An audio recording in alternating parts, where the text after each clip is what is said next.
it's Richie and Alex with Stellar Pinball. This is the video instruction for the TIE Fighter Attack mod. And we're going to begin with what's in the box. So I have some cable ties. Here is the power cord, the wiring harness for the mod, and we include this little tool for disconnecting some connectors. This is a spotlight replacing the one that's in the game. The laser assembly, motion control unit, a couple of wire mounts that connect onto the wire form. And then here we have a dip switch adjustment tool and a quick reference card for what the different modes are on the mod. For the tools you'll need for installing this mod, some flush cuts for cutting wire ties, and a number 1 sized Phillips screwdriver and a 0 Phillips screwdriver. Okay, for the installation, the first thing you'll want to do is remove your lockdown bar, then the glass, and take the balls out of the game. And we're going to start with the playfield up. We're going to be here at your node board that's at the front of the machine on the left side. So here's the power cable. This plug is going to plug into CN11, which is right here. Now, if you're going to install more than one mod, like we are in this machine, you can get this splitter board that's designed and built by Stumbler Pinball. This board is available on our website or on his website. So you can see we've got the splitter board plugged into CN11. If this is the only mod that you're going to install, then this plug would plug into CN11 right there. But since we have multiple, we're going to plug it in right here. And just be careful that you actually get it on fully on the pins. It's really easy to get it off by one, so just double check that. And then I'm going to take and just tuck the wire into the mounts right there. And we'll just put this back there for now. Okay, so the first thing we want to do is remove the TIE Fighter. You can see that screw is kind of buried down in the cabinet a little bit, so it's kind of hard to get to in the maintenance position. So you can do this one-handed, or you can get somebody to help you. Best way to do this is just stand your playfield straight up, and it gives you good access to that screw. And we're just going to take that out. Okay, then take your TIE Fighter and set it aside for a later step. Now we're going to disconnect the spotlight, and that's the plug that we're looking for right there, the connector. So we'll do that. We'll kind of shove that little connector up there. Next, we're going to remove the spotlight assembly and disconnect the power cable. So I'm going to start with these two flatheads on the plastic, because the plastic has to come off to get the power cable routed. I'll take these two out.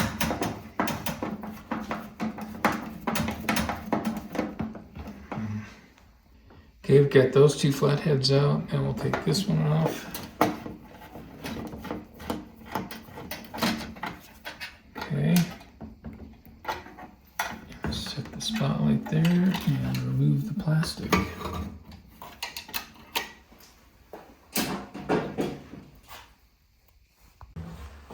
And now we can just pull the assembly out.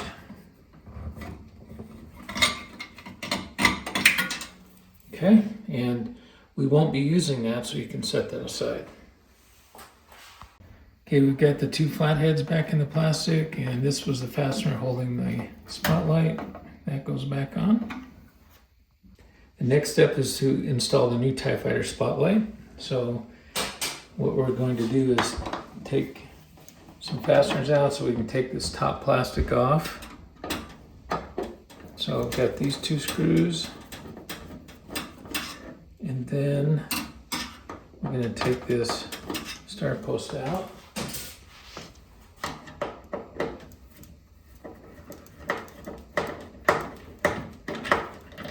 Okay. We'll remove that, set that aside. Okay, I've got the spotlight here. The connector ends we're going to push down through this hole in the playfield.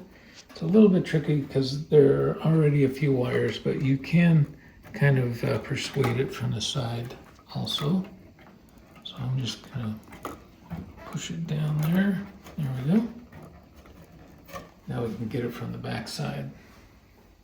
There's our connector for the spotlight. We're gonna pull that through. And I am going to stop pulling about when I see some heat shrink come out right there. That should be far enough for now.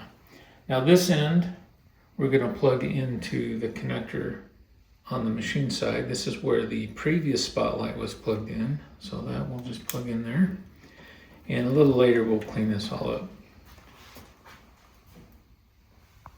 Okay, now since we have the playfield up, we're going to take our wiring harness here and we're going to feed it through the same hole that the spotlight came out. So we want the end that's got the 3 conductor plug on it. This is what plugs into the mod. So we're going to push that up through the same hole. And I'm going to come to the top side.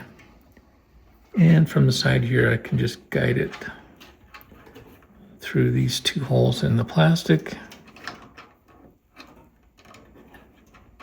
There we go. And pull through about that far for now. That'll do. Okay, on this end of the wiring harness, we have power that goes to the mod, and we have signal. This is what we use to tie into the opto sensor. So the best routing we found is just to go through these 2 data cables right here and just carefully pull that through. And then in a later step, we'll wire tie all that up and make that look nice. Okay, before we put all this stuff back together, we're going to get this wire length correct and get it mounted. So you'll need your 2 wire mounts, and they just snap into place. The first one I'm going to put right there, right between those 2 supports on the wire form. And the next one's going to go right down here against that one. You can just push it right up against it like that. Now for the wire length, we want to route this across here, and what we want is about 1 inch of wire extending past this last support right here. All right, so I've got about 1 inch extending past that support. Got the cable ties in place and trimmed. Now as far as these 2 cables, we want to make sure they're routed behind this hex post right here. Then we're just going to take our plastic and set it up here. And so what we'll need to do is put the front and the back fastener in place next. With the front and back screws in place on the plastic, now we need to mount our spotlight. And that's going to be mounted in this direction. And I've got my start post here. So I'm going to put that through the hole in the bracket and just get my screw started there. And get that fastened in place. Now we're going to want to kind of move this. The TIE Fighter is going to be sitting right here. We can do a final adjustment later, but that is the general area. Okay. Now that we've got the lengths all set on the top side, I'm going to add a cable tie right here just to secure these down a little bit. And that should work. So for the next step, we're going to connect things in the back here. We have playfield jacks. It does make it easier to access things. You don't absolutely have to have those, but it does make it easier, and it makes it easier for us to show you what's going on in the back. Okay, the next step is we're going to plug in our connectors that pull the opto signal off of the opto sensor. So we have our Java mod installed here. So normally all of these wires would be bundled up and wire tied, but since we've installed the Java, we've already cut the wire tie, and you can see the power cable for the Java mod is cable tied right there. So we need to find the opto for the TIE Fighter ramp. So here's the TIE Fighter ramp, comes up the back here. So this is the emitter side. The receiver side's back there, and it comes through this wire bundle, and it's attached to a connector that has orange, yellow, and green wires coming out. You can see that right there. So what we need to do is separate this connector And the easiest way to do that is start pulling on it a little bit to open up this gap right here. And we've included this tool. And what you do is slide that in the gap like that. And then just kind of pry it like this, and then it will pop right off like so. Okay, now I'm going to take this connector, and it's keyed so you can't get it backwards. Push that in there like so. And then this side. Okay, and then we'll tie that all up and make it nice. Okay, so from the previous step, here's the power wire that comes up the back of the machine. This is the power connector from the wiring harness that we installed before. So you're gonna plug these two guys in right here. And then we're gonna take some cable ties and we're gonna attach that voltage regulator right there. And then we can clean up these wires a little bit. For the next few steps, you'll need your TIE Fighter, your laser assembly, and the motion control unit. So we're going to start by removing the bracket. So we'll take the top and the bottom screw out. They are actually a different type of screw from the screws on the side. These are designed to tap into plastic. So we're going to set those aside. We won't be using them, and we're going to be using these in the side. These are machine screws that go into a tapped hole in a steel rod inside the TIE Fighter. So these are the two screws that we will reuse. And we won't be using this bracket, so we'll set that aside. And so here's the laser assembly. You see this red block right here. This is just used for shipping to keep the laser from getting bent. And the laser PCB is actually mounted to a stainless steel backer. That's 304 stainless, so it is kind of ductile. If you happen to bend it by accident, it won't really hurt anything. You can bend it back and it'll be fine. Okay, we want to be aware of the orientation of the TIE Fighter. The easiest way to tell, obviously, is the laser cannons are at the bottom and this would be the top. So with that in mind, these are the lasers are going to be mounted like this on the bottom. So I'll flip this over on the back, hold that in place, and then we're going to reuse, like I said, the two machine screws that were in the side. I'm going to go back in there and I'll get this one started. Okay, and then the second one.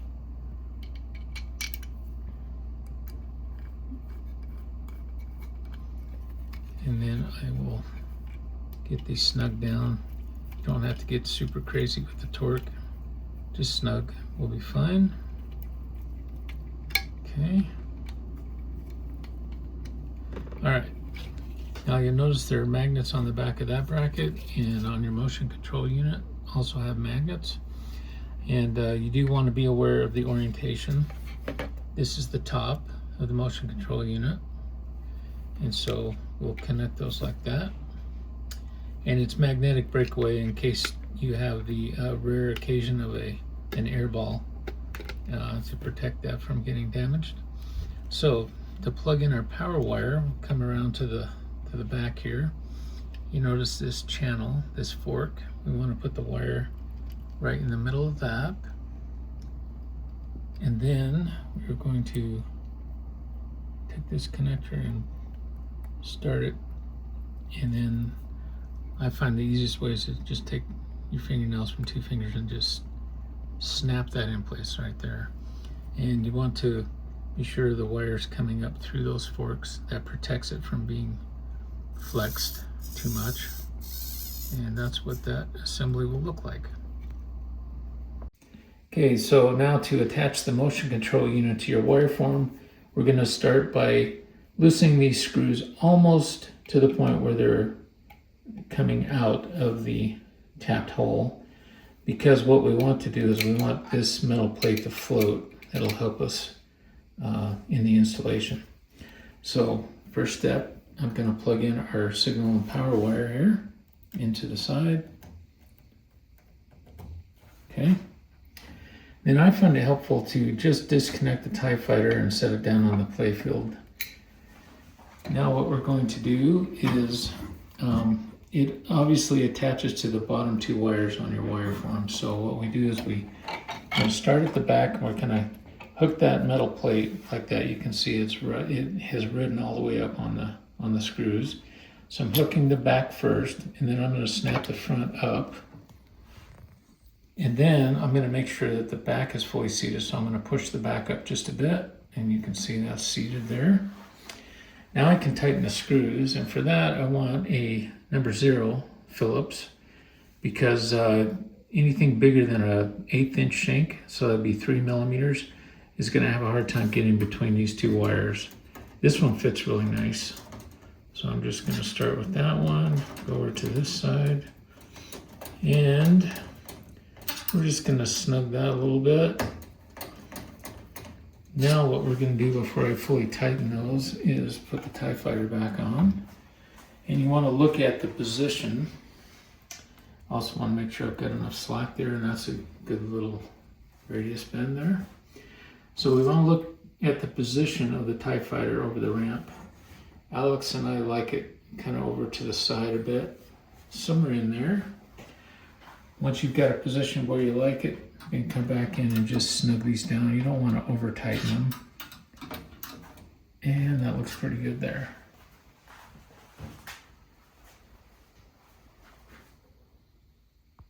You'll notice on the back of your mod, there is a dip switch with 3 little switches. So those control different modes on the mod. And we've included this little tool in this card. It's got a magnet, so you could actually stick this to the inside of your coin door if you like, for storage and for reference. So this little tool we can use to flip these switches back and forth.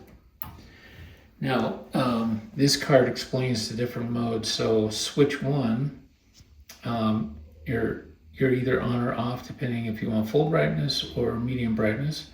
And then we have 4 different flight modes for the TIE Fighter, and those are controlled by different settings on switch 2 and switch 3. So this chart explains that the home position on flight mode 1 will be in the center, so the TIE Fighter will start straight up and down in the center. Flight 2 actually starts to the left, flight 3 starts in the center, and 4 in the center. So then over here in this column, it explains the flight sequence. So it'll move left then right, and then it will go back home for flight 1. Flight 2 is kind of a slow rotation to the right, and then it goes back to home left. And then on flight 3, we move left then right, which alternates, and then it moves home. And then flight 4, we move left and right, and then to home, and the first move will alternate on each trigger. So we will show you what each of those actually look like. Okay, we've got power on the machine. I've got the coin door open, which pulls power off the node board. So when I close the coin door, it will power the node board, which will power the mod, and that will put the mod into a homing sequence that I will demonstrate here. And go through that little sequence to home the servo. So now for the first time, you can take a pinball and check your opto switch, determine that it's correctly connected to the mod. So I'm going to throw the pinball up there and break that opto switch, and you should see flight mode 1 happen here. Okay, there's flight mode 1.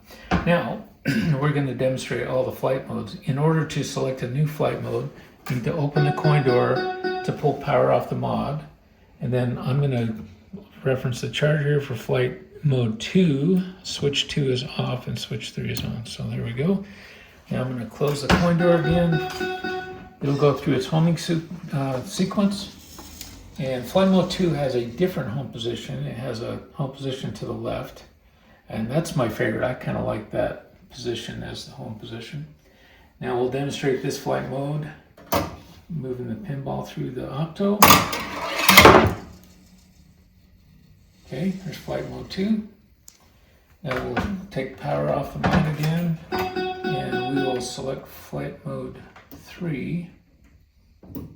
Okay, power back on. Then it will do its homing sequence. Okay, so flight mode 3 is it moves either left or right and from the center position and then back home, and it alternates. So we'll demonstrate that by running the pinball through a couple times. So here's the first one. So that moved to the right and then back to the center, and then here's the second one. The left and then back to center. So that's flight mode 3. For flight mode 4, switch 2 and 3 are both off, and we'll cycle the power again here. Go through our homing sequence. Okay, so on this flight mode, we home back to the center. Now this one also alternates, so we'll demonstrate that. Here's the first pass. So right, left, center. And then if I do it again, left, right, center. So there are the different flight modes. To control the brightness of the LED, that is switch number 1. And right now we've got it on maximum intensity. And so on high brightness, it is pretty bright. Alex and I like it on the highest setting. If you're sensitive to bright lights, you may not enjoy that setting, but let's demonstrate what high looks like. I'll run the ball through here. Okay. Now we're going to turn the power off and switch number 1 to off, which is medium intensity. And you can already see probably on the video that that's not as intense. Now just a note here, the light intensity selection is completely independent from flight modes. So you can select any flight mode you want and also select any brightness, and they are completely independent. So here's medium brightness. Let's demonstrate that one more time. Okay, and there you go. That is an explanation of all of the different modes. Okay, if you want to keep your tool and your reference chart handy, you can just attach it right inside the coin door right there using the magnet. So from Richie and Alex at Stellar Pinball, we really hope you enjoyed this TIE Fighter attack mod.